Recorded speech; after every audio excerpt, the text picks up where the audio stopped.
नमस्कार दोस्तों, स्वागत है आप सभी को इस वीडियो में। आज हम लोग नया टॉपिक देखने जा रहे हैं। जैसे कि पिछले 3-4 क्लासेस से आप लोगों को रीजनिंग होते आ रहे थे। तो जैसे कि आप लोग बहुत सारे स्टूडेंट बोल रहे थे सर मैथ का और कुछ बीच में टॉपिक हो जाए, उसके बाद फिर से रीजनिंग जीके जीएस पे आएंगे। तो फाइनली आज हम लोग मैथ का टॉपिक करेंगे। इसका 3 टॉपिक हो चुका है। इससे आगे का आज हम लोग नया टॉपिक करने जा रहे हैं, जिससे बहुत ही इजी क्वेश्चन आता है, थोड़ा सा उसमें आपको समझना है और इसके बारे में हम आपको डिटेल्स में बताएंगे भी। तो कौन सा है आज का हमारा टॉपिक, इसके बारे में देख लीजिए। इसमें बनाना नहीं रहता है, सिर्फ समीकरण को पहचानना रहता है कि यह किस तरीके का समीकरण होता है। समीकरण के बारे में हमने बहुत चीज़ें बताए हैं आपको। यहाँ पर आपको समीकरण के बारे में क्या क्या होते हैं, कौन सा किस टाइप का समीकरण है, वो बताया जाएगा। तो ठीक है, जो भी क्लास आप लोगों का अभी तक छूट गया है, जैसे कि बहुत सारे स्टूडेंटों ने क्लास नहीं ज्वाइन किए थे, और जो भी क्लास चाहे रीजनिंग का जो 5-6 क्लास हुआ है, मैथ का जो 3 क्लास हुए हैं वो, और जीके जीएस का तो 2-3 क्लास हुआ। जीके जीएस में भी 3 ही टॉपिक हुए हैं। और उसके बाद यदि हम बात करें कम्युनिटी हेल्थ नर्सिंग, मिडवाइफरी, इन सब जो भी क्लास छूट गया है आपको वो सारा क्लास मिल जाएगा अगर आप पेड क्लास में जुड़ते हैं। अगर आपको रिजल्ट लेना है इस बार, तो चाहे आपको कहीं भी पढ़ रहे हैं, आप देखिएगा कि हम आपको टॉपिक वाइज पढ़ा रहे हैं, जो कि आपको कहीं पर इस तरीके से नहीं बताया जाएगा कि रीजनिंग का अलग क्लासेज हो रहा है, मैथ का अलग हो रहा है। उसमें भी टॉपिक वाइज बताते हैं, जिस टॉपिक का ज़्यादा वेटेज रहता है उस पर ज़्यादा फोकस करते हैं। तो अगर आपको रिजल्ट लेना है तो यहाँ पर आना ही पड़ेगा। जिस तरीके से हम आपका क्लासेज करवा रहे हैं, और एएनएम का जो टॉपिक है उसका सेपरेटली क्लास चल रहा है। ये नहीं कि सबका मिक्सिंग कर रहे हैं, हम अपना क्लास तो कर रहे हैं लेकिन किसी को समझ में नहीं आ रहा है। हमारे पास जो भी स्टूडेंट रीजनिंग पढ़ता है तो उसे समझ में आता। बहुत सारे स्टूडेंटों ने बोले हैं कि हम जो भी रीजनिंग आपने बताए हैं, आपके क्लास के देखने के बाद हमें रीजनिंग बनते हैं, और जो भी नोट्स दिए हैं उससे वो जो भी सवाल है उसमें वो बना लेते हैं। तो आप लोग भी जो भी स्टूडेंट है, जिनको भी रीजनिंग मैथ में डर लग रहा है, क्लास में जुड़िए, निश्चित आपको बनेगा। वो सारे तरीका हम बताते हैं आपको कैसे आपको बनाना है, और आपको कहीं डाउट रहते तो वो पूछ भी सकते हैं। और साथ ही हमने किस तरीके से आपको उसमें सोचने हैं वो सारी चीज़ भी बताते रहते हैं। अगर आपको रिजल्ट लेना है तो ज़रूर यहाँ पर आना पड़ेगा। और भी जो कितने फॉर्म फिलअप हुए ये सब जानकारियाँ आपको मिल जाएंगे, सारी चीज़ें आपको, जिससे कि आपको कंपटीशन लेवल का पता चल सके। कहें कि 2 चर वाले रैखिक समीकरण का युग्म कैसा होता है। अगर 2 समीकरण दे दिया गया है तो इसके मतलब ए बी सी लिखा हुआ है, यहाँ पे डी ई एफ लिखा हुआ है, तो इसके जगह पे कोई संख्या रहता है। जैसे मान के चलो क्या ये समीकरण है, देखिए 2 समीकरण यहाँ पर दिया गया है, एक समीकरण ये है, एक समीकरण ये है, तो वही उसका जनरल रूप लिखा गया है। अगर इस तरीके से समीकरण दिया गया है, अगर 2 समीकरण दिया गया है, तो आप उसको बिना सॉल्व किए कैसे पता करिएगा कि उसका कितना हल होगा, मतलब उस समीकरण का कितना सॉल्यूशन निकल सकता है। जैसे कि x² वाला समीकरण रहते थे तो उसका 2 हल निकालते थे। उसी तरीके से अगर 2 रैखिक वाले समीकरण है, 2 युग्म वाले समीकरण है, तो उसका हल कितना होगा, उसी के रिगार्डिंग यहाँ पर पॉइंट्स दिए गए हैं। शर्तें क्या हैं उसके बारे में जान लेते हैं। अगर देखिए ए और बी दिया है, सॉरी ए और डी, मतलब इसमें जो x का गुणांक है, इसमें जो x का गुणांक है, सवाल से और क्लियर हो जाएगा, उसका रेशियो, और इसमें y का गुणांक और इसमें y का गुणांक, उसका रेशियो अगर बराबर नहीं है तो वो क्या होगा, प्रतिच्छेदी। मतलब कि उसका तो ग्राफ प्रतिच्छेदी बनेगा, उसका केवल एक ही हल होगा।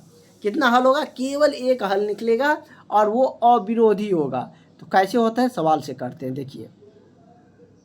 देखिए x वाला का जो गुणांक है वो 4 है, एक इस समीकरण का। इस समीकरण में देखिए x का गुणांक कितना है, 2 है, तो बट्टा में 2 लिखिए। बराबर करके देखिए, इसका k है, इसका क्या है, -4 है। इसमें ये नहीं पूछ रहा है कि किस तरीके का हल है, इसमें पूछ रहा है कि अनंत हल। तो अनंत हल वाला भी हम नहीं पढ़े हैं, तो उसके लिए हम लोग आपका दूसरा समीकरण में आएंगे। देखिए इस सवाल को सॉल्व करने के लिए हम लोग इस समीकरण में आते हैं। ठीक है, इस समीकरण से हमको पता चल जाएगा। देखिए x का गुणांक 2 है, इसमें x का गुणांक 2 है, तो क्या हो गया, मतलब इसका बट्टा कर लीजिए। इसमें x का गुणांक 3 है, x का गुणांक -4 है। देखिए इसको काटिएगा तो 1 हो जाएगा। ये देखिए 1 कभी 3/4 के बराबर होगा, कभी इसके बराबर नहीं हो सकता है। नहीं ना होगा। तो ये क्या हो जाएगा, अद्वितीय हल हो जाएगा, मतलब कि इसका केवल एक ही हल होंगे। ठीक है, वही इसके जगह पर दूसरा रहता है कि दोनों बराबर हो जाता है, इस साइड भी इस साइड भी, तब उसका अलग हल होता है। समझ गए कि क्वेश्चन का कहने का क्या तरीका था। अब आपको कोई दिक्कत नहीं होंगे। तो चलिए यही था इस पॉइंट्स का कहने का मतलब। उसी तरीके से 3 टाइप्स के हल होते हैं, यहाँ पर दिया गया है। अगर इसका एक्स वाले का जो गुणांक है उसका रेशियो और वाई वाले का जो गुणांक मतलब कि गुणांक है उसका रेशियो अगर बराबर नहीं है तो वो क्या हो जाएगा, तो मतलब कि उसका केवल एक ही हल होंगे, जिसका युग्म का नाम अविरोधी होता है। उसका जो ग्राफ बनता है वो प्रतिच्छेदी बनता है, एक दूसरे को एक पॉइंट पर प्रतिच्छेद करेंगे। देखिए दूसरा पॉइंट क्या है, अगर सब बराबर हो जाए, ए का गुणांक भी बराबर हो जाए, एक्स का गुणांक भी बराबर हो जाए, जैसे क्या एक्स का ये है इसका रेशियो, बी के गुणांक का रेशियो और ये अचर पद जो है सी के गुणांक का रेशियो सब बराबर हो जाए, तो उसका क्या हो जाएगा, अनंत हल हो जाएगा। क्वेश्चन से और क्लियर हो जाएगा। उसका कैसा हल होगा, अनंत हल होगा, जिसको संगत भी कहते हैं। ठीक है, अगर देखिए ये दो बराबर हो जाए और अचर पद जो होता है, जैसे क्या एक्स और वाई का जो गुणांक है वो बराबर हो जाए, लेकिन अचर पद भी तो होता है संख्या वाला, वो अगर बराबर नहीं होंगे तो उसका कोई भी हल नहीं होगा, उसका आप हल निकाल ही नहीं सकते हैं। अब तो ऐसा नहीं होगा कि कोई ऐसा समीकरण है जिसको हम सॉल्व करते जा रहे हैं उसका हल ही नहीं निकल रहा है, तो वो समझ जाएंगे कि इस टाइप का समीकरण है। तो चलिए आप क्वेश्चन से करते हैं, बस इतने तक क्वेश्चन से और आपका क्लियर हो जाएगा। देखिए वस्तुनिष्ठ प्रश्न क्या कर रहा है, कहीं ना कहीं किसी न किसी एग्जाम में पूछा गया है, उसका जिक्र भी किया गया है। कह रहा है कि एक समीकरण ये दिया है, एक समीकरण ये दिया है, उसमें के दिया है। देखिए यहाँ पर आपको के दिया है, वाई का गुणांक में के दिया है। कह रहा है कि के का मान निकाले, जबकि हल क्या है, अनंत है। अनंत हल कैसे होता था, अगर तीनों का गुणांक बराबर हो जाए, वही ना अनगिनत हल या अनंत हल। तो करके देखिए, देखिए हल क्या हो जाए, तीनों का बराबर हो जाए। देखिए एक्स वाला का रेशियो लीजिए, इसका एक्स का गुणांक कितना है, 4, इसका एक्स का गुणांक, एक्स में कितना गुना है, इसमें 4 से गुना है, इसमें 2 से गुना है, तो उसका रेशियो ले लीजिए, बराबर करिए। अनगिनत हल का तो वही मतलब है ना, सब बराबर होगा। वाई के गुना का रेशियो कितना है, के, और इसमें क्या है, वाई के गुना का रेशियो -4 है। उसके बाद क्या है, अचर पद लिखिए, इसमें 6 है, इसमें क्या है, 3 है। तो मतलब क्या, अनगिनत हल का तो मतलब यही है ना कि उसका सारा क्या होंगे, एक्स के गुणांक का रेशियो, वाई के गुणांक का रेशियो, अचर पद के गुणांक का रेशियो क्या हो जाएगा, बराबर हो जाएगा। कोई 2 समीकरण ले लीजिए, ये और ये ले लीजिए। देखिए इसको काटिएगा तो कितना होगा, 2 होगा, इधर ये गुना हो जाएगा तो कितना होगा, 4 दूनी 8, माइनस है तो माइनस के का मान कितना आ गया, -8 आ गया। या इसी से देखिए, अगर हम इसमें ले लेते हैं, इस 2 को लेते हैं, और मान के चलिए इस 2 को ले रहे हैं, इस 2 को लेने पर भी वही हल आएगा। देखिए 3 को काटिए, 3 दूनी 6, इसको इधर जाएगा तो गुना होगा ना, कोना कोनी क्या होता है, गुना होता है, तो के बराबर क्या हो जाएगा, -8। देखिए -8 है। इस तरीके से इस टाइप का क्वेश्चन बनाए जाते हैं। देखिए और क्वेश्चन बनाएंगे, अपने आप क्लियर हो जाएगा। इसमें क्वेश्चन भी है, ठीक ठाक है। क्लास के बाद आपको तो नोट्स मिला हुआ है, मैथ का नोट्स मिल चुका है, जो भी स्टूडेंट ज्वाइन किए हैं उसको नोट्स भी मिला है, और कुछ क्लास पहले का हुआ है वो भी मिल चुका है। और रीजनिंग का सारे क्लास एक जगह करके आप सबको मिल जाएंगे, जब भी आपको रिवाइज करने होंगे, क्योंकि अब 5-6 क्लास हो गया है, तो उसको आपको खोजना ना पड़े, एक ही जगह सारा क्लास रहेंगे। नोट्स तो आपको मिला हुआ है। इसमें क्या कह रहा है कि इस युग्म का क्या निकालना है, किस प्रकार का युग्म है। तो ये तो हम रेशियो करके देखेंगे, एक्स के गुणांक वाई के गुणांक का, तभी पता चल पाएगा। तो चलिए करके देखिए। देखिए एक्स में इसमें 5 है, इसमें कितना है, 3 है, बराबर करके देखिए। इसमें कितना है, -8, वाई का गुणांक कितना है, -8, इसमें क्या है, -24/5, यही ना है। उसके बाद क्या है, इसमें 1 है, इसमें अचर पद क्या है, 3/5 है। देखिए इसको काटिए, 8 3 24, ये 5 ऊपर जाएगा, माइनस माइनस कट गया। देखिए 5/3, ये 5 ऊपर चल गया, बट्टा में 3 बराबर। देखिए इसमें भी 5 ऊपर जाएगा, देखिए 1/3/5 है, तो ये वाला ऊपर जाता है ना, तो ये तो बच्चे में आप सीखे होंगे। देखिए सब में 5/3 5/3 आ रहा है, इसका मतलब सब बराबर है। एक्स के गुणांक का भी रेशियो, वाई के गुणांक का भी रेशियो, अचर पद के गुणांक का भी रेशियो, अगर सब बराबर हो जाता है तो उसका अनगिनत हल होता है। कितना होता है, अनगिनत हल होता है। यही ना हम लोग पढ़े थे। अगर यहीं पे बराबर नहीं होता है तो उसका कोई हल नहीं। यहाँ दो बराबर हो जाता है, ये बराबर नहीं होता अचर पद वाला, तो उसका मतलब कि अद्वितीय, मतलब उसका कोई हल नहीं होता। यहाँ पर बराबर नहीं होता है तो उसका अद्वितीय हल एक हल होता है, और सब बराबर हो जाता है तो उसका अनगिनत हल होता है। मतलब कि कितना भी हल इसका निकल सकता है। हल का मतलब क्या, आप इसमें एक रखिए, इसमें भी एक रखिए, निकलते जाएगा y का मान, दो रखिए निकलते जाएगा, अनंत तरीके से निकलते जाएगा, लेकिन जो अद्वितीय आएगा उसमें केवल एक ही मान निकलेगा। इसका करेक्ट आंसर क्या हो जाएगा, आपका ऑप्शन नंबर सी हो जाएगा।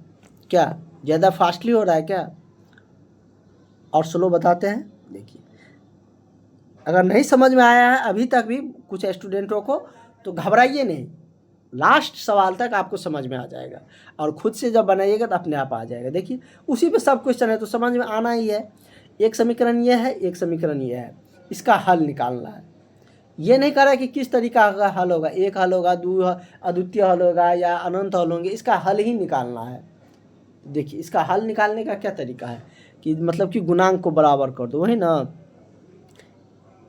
इसको मतलब कि इसका बहुत सारा विधि है, हम एक ही विधि फॉलो करेंगे। देखिए, ये है, इसमें देखिए 2x है, अगर बराबर नहीं रहता तो गुना करके बराबर करते। यहाँ पे 4y है, बराबर कितना है, 24 है।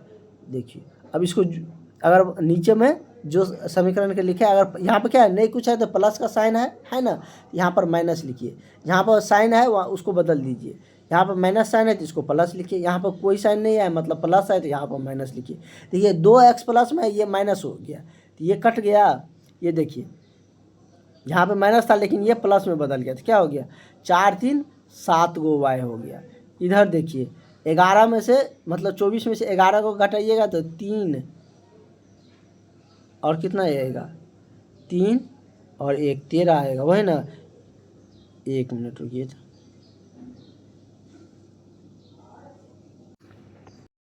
तो कितना आ रहा था, -13। जैसे देखिए, 2x है प्लस 3y है बराबर 11 है, इसको ऐसे लिखिए, 2x - 4y बराबर 24, यही ना। देखिए, अब इस तरीके से लिख देंगे। अब देखिए, दो यहाँ पे x वाला कट सकता है, अगर माइनस, यहाँ पर हम क्या करेंगे, ये समीकरण बनाने का तरीका है, ये अगर प्लस है तो वहाँ पर माइनस लिखिए, और माइनस है तो प्लस लिखिए, यहाँ पर क्या हो जाएगा, माइनस हो जाएगा। देखिए, ये कट गया, 2x प्लस में 2x माइनस में, ये कितना हो गया, 4 3 7 हुआ है। इधर घटाएंगे तो कितना, 24 में से 11 घटा तो -13, तो y बराबर क्या आ गया, y बराबर -13/7 आ गया, वही ना। y बराबर -13/7 आ गया। ऑप्शन से तो कोई मैच नहीं कर रहा है, तो इसका ऑप्शन इसमें मैच नहीं कर रहा है, मतलब कि ऑप्शन इसमें गलत दिया गया है। तो y बराबर हमको कितना आया, -13/7। अब किसी में रख दीजिए, ये समीकरण में रख दीजिए y का मान 2x प्लस 3 y का मान 13/7 बराबर 11। इसमें कुछ थोड़ा सा मिसिंग है। 2x बराबर क्या हो जाएगा, 39, 39, इस साइड 11, इस साइड जाएगा तो प्लस में हो जाएगा, 39/7। इस तरीके से गुना करके आप इसका आंसर निकाल सकते हैं। इस तरीके से दो हल इसका निकलता है, और भी आगे क्वेश्चन होंगे वहाँ से और आपका क्लियर हो जाएगा। इसमें कह रहा है मेनली हमको इस टाइप का क्वेश्चन समझना है, समीकरण हल करना आगे भी आएगा आपको। इसमें क्या कह रहा है, कह रहा है कि समीकरण दिया गया है, इस तरीके से दिया गया है, इसका कह रहा है कि कितने हल होंगे। देखिए, आप बराबर करके देखिए, x के गुणांक, इसमें x के गुणांक, इसमें 1 है, इसमें कितना है, 2 है, बराबर करिए। इसमें 3 है y का गुणांक, इसमें -3 है, तो इसमें 3 हो जाएगा, बट्टा में -3। इधर देखिए, 6 है 12 है, देखिए ये काटेंगे तो 1 हो जाएगा ना। तो ये कितना, 3 का 3, तो 1/2 -1 के बराबर होगा, नहीं होगा। तो यहीं पे बराबर नहीं हुआ। जब यहीं पे बराबर नहीं हुआ तो क्या होगा, जब सूर्य में बराबर नहीं होता तो उसका कोई हल नहीं होता है। वही हम लोग पढ़े थे ना कि जिसका मतलब कि यहाँ पर अगर बराबर नहीं होते हैं, मतलब कि x के रेशियो और y का जो रेशियो है वो बराबर नहीं होता है, तो उसका क्या होता है, कोई भी हल नहीं होता है। तो इसका करेक्ट आंसर क्या हो जाएगा, इनमें से मतलब कि कोई हल नहीं होगा। ठीक है, तो नेक्स्ट क्वेश्चन की तरफ हम लोग बढ़ते हैं। अगला हमारा क्वेश्चन क्या कह रहा है, देखिए, ये समीकरण क्या कर रहा है, इसमें ग्राफ पूछ रहा है। वहाँ पे ग्राफ के बारे में बताए थे ना, कह रहा है कि दो चर वाले एक घातीय समीकरण के ग्राफ प्रतिच्छेदी रेखा है, एक दूसरे को प्रतिच्छेद कर रहा है, तो उसका क्या हल होंगे, तो एक हल होंगे। ये हम लोग देखे थे ना वहाँ पे, देखिए यहाँ पे हम लोग देखे थे, कहाँ गया, जिसका केवल एक हल है उसका ग्राफ कैसे बन रहा है, यहाँ पे ग्राफ लिखे थे, तो उसका ग्राफ कैसे बनता है, प्रतिच्छेदी। मतलब और वहाँ पे दे दिया है कि ग्राफ प्रतिच्छेदी है तो उसका हल कितना होगा, तो केवल एक हल होंगे। यही पूछ रहा था आपसे।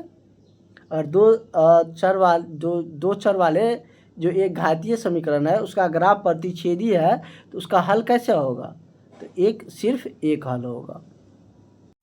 तो चलिए इसका भी आंसर आपको पता चल गया कि ऑप्शन नंबर ए इसका सही हो जाता है। मतलब कि जिसका प्रतिच्छेदी ग्राफ बनता है उसका एक ही हल होता है, जिसका एक हल है जो मतलब कि अद्वितीय हल है वह उसी का ग्राफ क्या है, प्रतिच्छेदी बनता है। वहाँ पर थ्योरी में हमने आपको बता रखे हैं। इसका कैसा हल होगा, मतलब यहाँ पे देखिए हल निकालना सिखाते हैं आपको। क्या है, x प्लस वाई बराबर कितना है 14, x माइनस वाई बराबर कितना है 4 है। देखिए तो इसमें साइन बदलने का भी ज़रूरत नहीं है, नहीं ना है। अगर साइन बदलेंगे बराबर के इस साइड भी बराबर के उस साइड भी कोई फर्क नहीं पड़ता है, क्योंकि ये अपने आप कट रहा है ना, माइनस प्लस है। यहाँ पर कितना, ये y वाला तो कट गया, इस साइड बचा 2x, ये सब तो आप पढ़े होंगे बच्चे में। 14 और 4 कितना हो गया 16, और 2 से भाग देंगे, इस साइड गुना में 2 इस साइड जाएगा तो भाग में होगा ना, तो 2 से भाग देंगे 16 में तो कितना आएगा 8 आएगा, 8 दूनी 16 होता है ना, तो x बराबर कितना आ गया 8 आ गया। अब इस समीकरण में रख दीजिए, x बराबर 8 आ गया। देखिए x बराबर हल करने पर हमको 8 आ गया। अब देखिए इस समीकरण में रख दीजिए आप, x के जगह पर 8 रखिए, y बराबर 14, किसी सब इसमें भी रख देंगे तो वही आंसर आएगा। तो y इस साइड प्लस में 8, उस साइड जाएगा बराबर का तो माइनस में आ जाएगा, तो 14 में से 8 गया तो 6। देखिए x बराबर 8, y बराबर 6, कहाँ पर है खोजिए, ठीक है ना। मतलब कि ऑप्शन में आपका यहाँ पर गलती हो गया था कैलकुलेशन करने में। देखिए ये दोनों तो कट रहा है, ये 2x हुआ, 14 और 4 18 होता है ना, 16 हम गलती से लिख दिए थे। तो इसको काटेंगे 2 से तो 9 होगा। x बराबर हमको कितना आ रहा है, तो x बराबर हमको 9 आ रहा है, तो 9 इसमें भी है इसमें भी है, लेकिन y का मान निकालते हैं। इसमें x के जगह पे 9 रखिए, इसके जगह पे 9 रखे, y ये समीकरण में रख रहे हैं, y बराबर 14। देखिए तो y 14 में से 9 घटाइए, इस साइड जाएगा तो घट जाएगा, 14 में से 9 घटाएंगे तो कितना 5, तो x बराबर 9 आया, y बराबर 5 है। देखिए किस समीकरण में है, तो x बराबर 9 y बराबर 5। तो इस तरीके से आप समीकरण सॉल्व भी कर सकते हैं। अब यहाँ पे पूछ रहा है कि इस समीकरण का कितने हल होंगे, दिए गए जो समीकरण है इसका हल निकालना है, अद्वितीय हल होगा, अनंत होगा, या इनमें से कोई नहीं होंगे। अब तो आप इसमें मास्टर हो गए हैं, निकालिए क्या दिया है, x का गुणांक 1 है, y का गुणांक x के गुणांक का रेशियो लिखते हैं पहले। x के गुणांक इस समीकरण का 1 है, इस समीकरण में कितना है -3 है, बराबर करके देखिए। इसमें y का गुणांक 2 है, इसमें y का गुणांक -6 है। इसमें देखिए अचर पद का गुणांक ये 5 है, ये 1 है। देखिए 3 द्वितीय 6, देखिए 1/-3 1/-3, ये दोनों बराबर हो रहा है, लेकिन ये बराबर नहीं ना है। 5/1 5 जो 1 है वो तो 1/3 के बराबर नहीं होगा, तो इसलिए ये दो बराबर है। अगर x के गुणा का रेशियो y के गुणा का रेशियो बराबर होता है और अचर पद वाला बराबर नहीं होता है तो उसका क्या होता है, उसका कोई हल नहीं होता है। यही ना हम लोग पढ़े, अगर तीनों बराबर हो जाता है तो उसका अनगिनत हल होता है, अगर यहीं पे बराबर नहीं होता है तो उसका कोई एक हल होता है, अद्वितीय हल या एक हल। जब यहाँ पे बराबर हो जाए x के गुणा का रेशियो और y के गुणा का रेशियो और अचर पद वाला बराबर नहीं हो तो उसका कोई हल नहीं होता। यही 3 हम लोग पढ़े थे, तो ऑप्शन नंबर आपका सी हो जाएगा। अब निकालना सीख गए किस तरीके से हमको निकालना है, अब आप लोग सीख गए होंगे, इसमें किसी तरीके का अब किसी को कोई दिक्कत नहीं आ रहे होंगे। देखिए इस समीकरण का कार्य क्या है, एक ही समीकरण दिया गया है और कह रहा है इसका कितने हल होंगे, हल निकालिए। तो कितना हल होंगे, इसका अनगिनत हल हो सकता है। देखिए x के मान आप 5 रखिए, y का मान 1 रखिए, तब भी 6 पुर रहा है, मतलब बराबर होना चाहिए, वही ना उसका समीकरण का हल होगा। अगर x का मान आप 3 रखें, y का मान 3 रखें, तब भी पुर रहा है 6। x का मान 1 रखे, y का मान 5 रखे, तब भी 6 पुरेगा। x का मान 4 रखे, y का मान 2 रखे, तब भी पुरेगा। x का मान 2 और y का मान 4 रखे, तब भी 6 पुरेगा। इस तरीके से बहुत सारा पूछ सकता है, जोड़ घटाव करके बहुत सारा निकल सकता है। तो अगर सिंगल समीकरण दिया गया है तो उसका अनगिनत हल निकल सकता है। आपको एग्जाम्पल से दिखा दिए कि किस तरीके से निकाल सकते हैं। हो सकता है ना, मतलब कि x और y के जोड़ के 6 पुराना है, तो ऐसे तो बहुत संख्या होंगे जिसको हम x और y में जोड़ेंगे तो कितना आ जाएगा, 6 आ जाएगा। कहिएगा कि सर अगर हम 8 में -2 को जोड़ते हैं तो भी हमको तो 6 ही आ रहा है। इस तरीके से बहुत ऐसा संख्या है, इसलिए हम लोग अनंत इसका हल लिख सकते हैं। तो सिंगल समीकरण का कोई भी हल कहेंगे तो उसका क्या होगा, अनगिनत हल होंगे। ठीक है, और नेक्स्ट हम लोग क्वेश्चन करते हैं, क्या कह रहा है।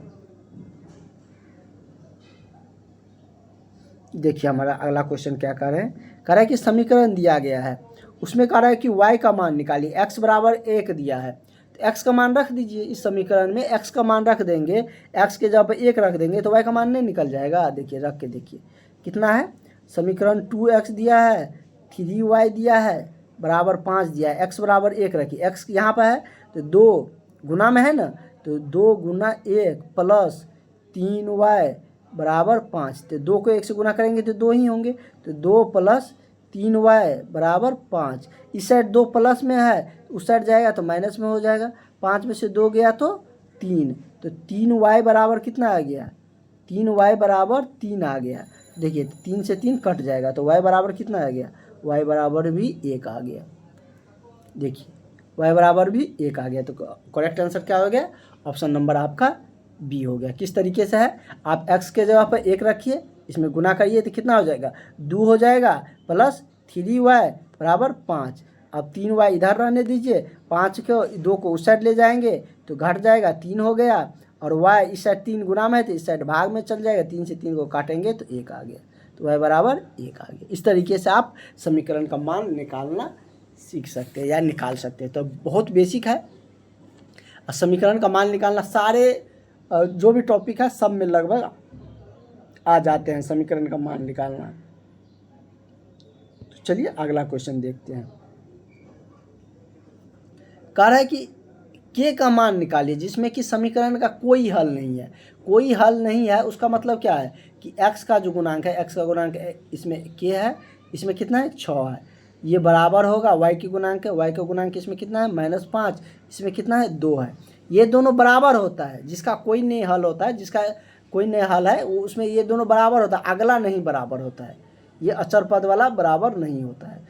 इस दोनों से ये दोनों अगर बराबर है तो इस दोनों से हम लोग समीकरण का मान निकाल लेंगे तो k का मान निकल जाएगा। देखिए k बराबर क्या होता है, 6 को उस साइड ले जाए गुना में चल जाएगा, तो -5 गुना 6/2, इससे हमको अब कोई मतलब नहीं है, इसको काटेंगे तो 3, 5 दिया 15, k बराबर कितना आ गया -15 आ गया। देखिए k बराबर -15 कहाँ है, -15 ही होगा, यहाँ पे 2 बार 5 लिखा गया है, यहाँ पे 15 होगा तो -15 होगा। टाइपिंग में थोड़ा सा हो जाता, बहुत सारा क्वेश्चन बहुत टाइप करना रहता है, इसलिए हम आपको जहाँ पर भी लगता है ये वहाँ पे हम आपको करेक्ट करवा देते हैं। तो -15 आपका निकल गया आंसर। नेक्स्ट हम लोग करते हैं, क्या कह रहा है, कह रहे 2 चरों में रैखिक समीकरण युग्म का हल इनमें से कौन है। कह रहा है कि 2 चर में जो रैखिक समीकरण का युग्म है उसका हल इनमें से कौन होंगे। तो 2 जो चर होता है, रैखिक समीकरण का हल कितना होता है, एक ही होता है ना, तो मतलब कि कह रहा है कि 2 रैखिक समीकरण का युग्म का हल इनमें से कौन है।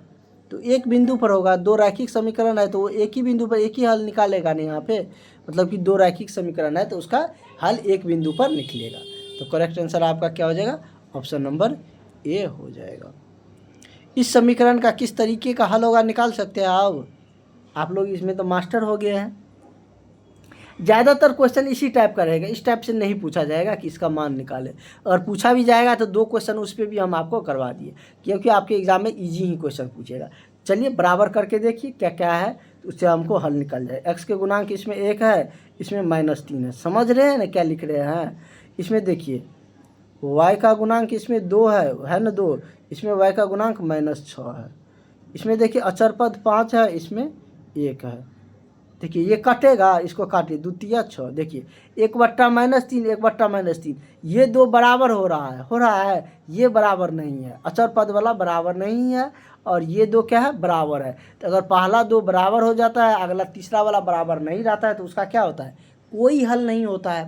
अगर पहले 2 बराबर नहीं होता चर पद का गुणांक, x और y के रेशियो का गुणांक, तो उसका अद्वितीय हल होता है। लेकिन अगर पहला 2 का बराबर हो जाता है, अचर पद का बराबर नहीं होता है, तो वो क्या होता है, मतलब कि उसका कोई हल नहीं होता है। तो कोई हल कहाँ पर नहीं है, तो ऑप्शन नंबर सी में दिया है। ठीक है, तो करेक्ट आंसर आपका ऑप्शन नंबर सी हो जाएगा। इसको बनाइएगा, ट्राई करिएगा, बन जाएगा, क्योंकि उस तरीके से हमने आपको सारा क्वेश्चन बता दिया है। जिस टाइप से ज़्यादा क्वेश्चन आने के चांसेज है उस टाइप से ये क्वेश्चन इसका भी आप लोग बना सकते हैं। इसमें भी कोई दिक्कत आप लोगों को नहीं होंगी। अब तो ये टॉपिक आप मास्टर होगी। चलिए इसका निकालिए। एक्स का गुणांक कितना है, इसमें नहीं कुछ है तो 1 है।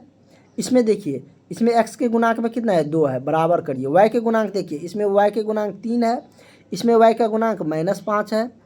इसमें देखिए एक्स का गुणांक -4 है, इसमें -1 है, वही ना।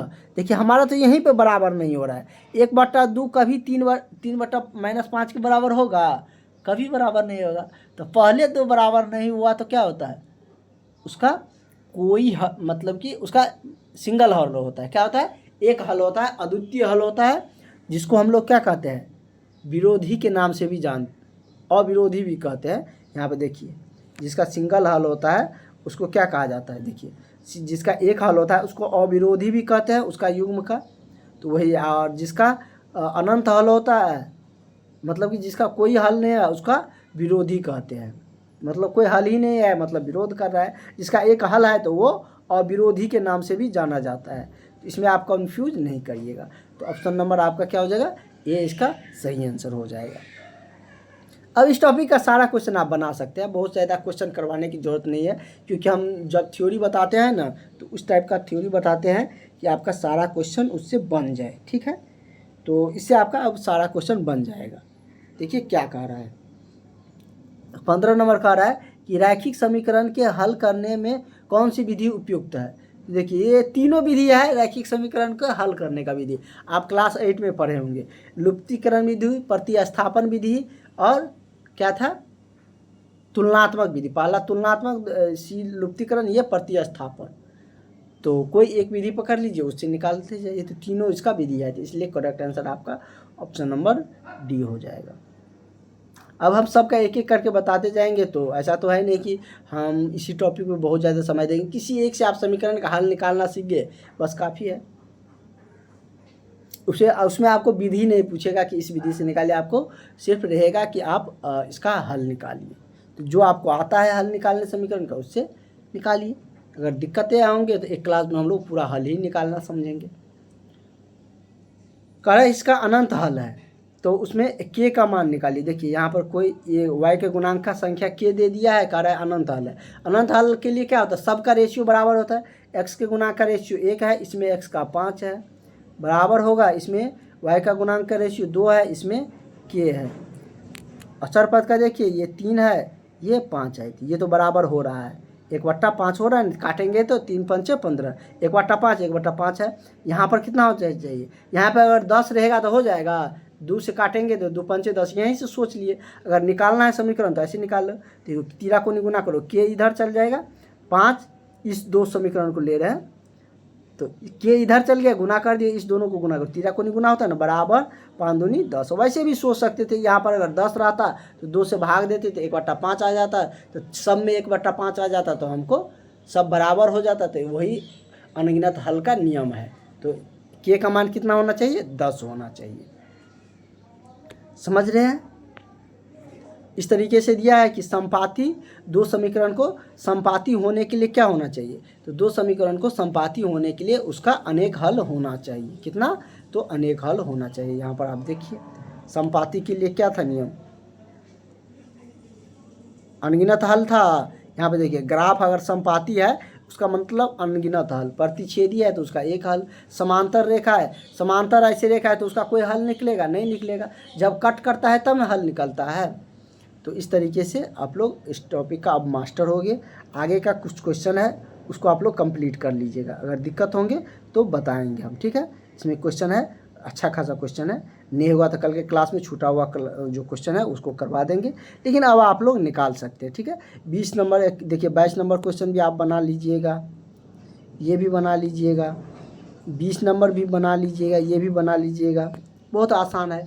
तो इस तरीके से आज की क्लास को हम लोग यहीं रखते हैं, और जिन्होंने भी अभी तक क्लास नहीं ज्वाइन किए हैं वो सारे स्टूडेंट इस नंबर पर कॉल करके ज़रूर क्लास में ज्वाइन कर लीजिए, निश्चित ही आपको समझ में आएगा।